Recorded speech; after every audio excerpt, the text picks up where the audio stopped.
Hello guys, welcome to Sanaya Training Institute Private Limited YouTube portal.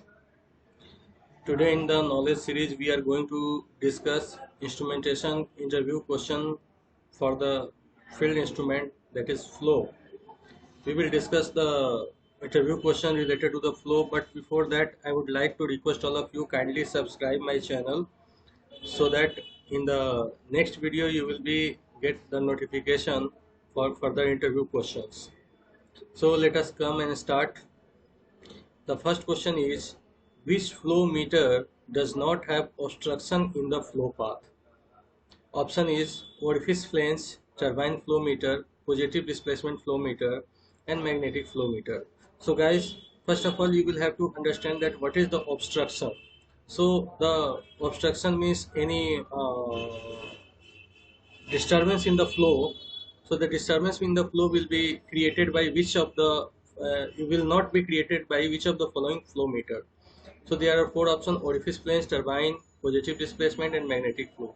So before that we should have a brief discussion about the working principle of this flow meter so that we can analyze these things.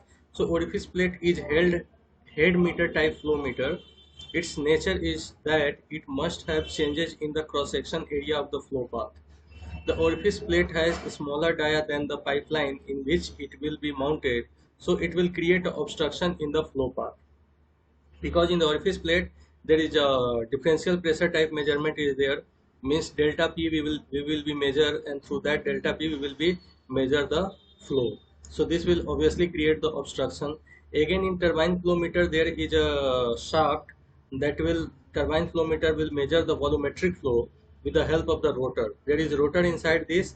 Once there is a flow inside this line, the rotor will be rotated by mechanical energy of which passing through it. So there is a rotor which is obstruction path in the turbine flow meter also. Now the next one is positive displacement flow meter.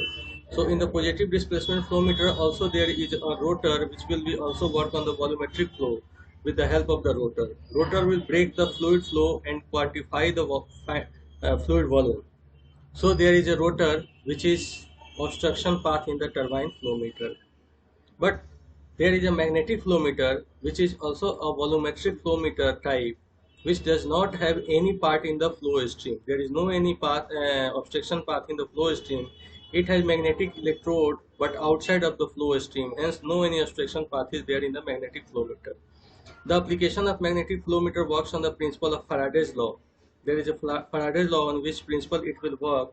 The Faraday's law states that voltage induced across any conductor when it is placed perpendicular to the magnetic field is proportional to the velocity of any conductor.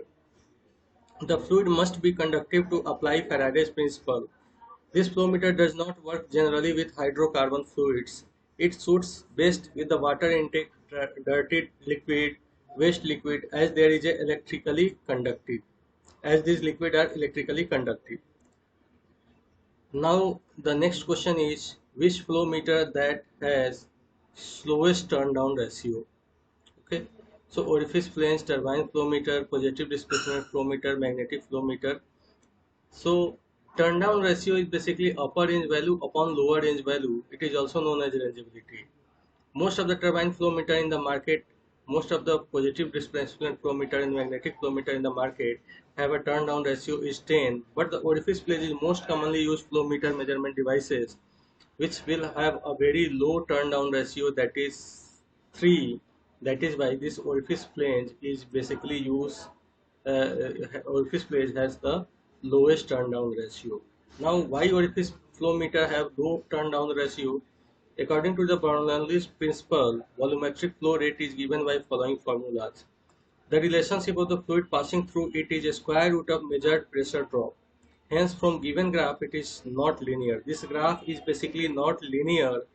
So, the minimum flow will be measured at 3 mm CFD and maximum flow we will measure at 9 mm CFD. Apart from that, we will be not be able to measure the flow. That is why the turn down ratio of the orifice flow meter is very low.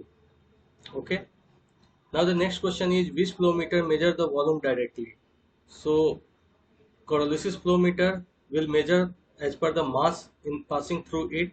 Orifice flow meter works on the principle of pressure drop, means there is a delta P pressure drop across the orifice plate and it will measure the volume.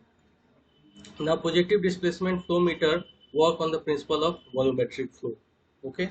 Again the magnetic flow meter velocity type for conductive fluids. So the answer is positive displacement flow meter, which will work on the principle of volumetric flow. Guys, for more videos, please write us. Thank you very much for joining us. If you have any concern, any training requirement, you can directly contact us. We are Sanaya Training Institute. This is our WhatsApp number. You can directly ping on the WhatsApp so that we can give you the details of our training. Again, I will remind you for subscribing my channel. Thanks all of you.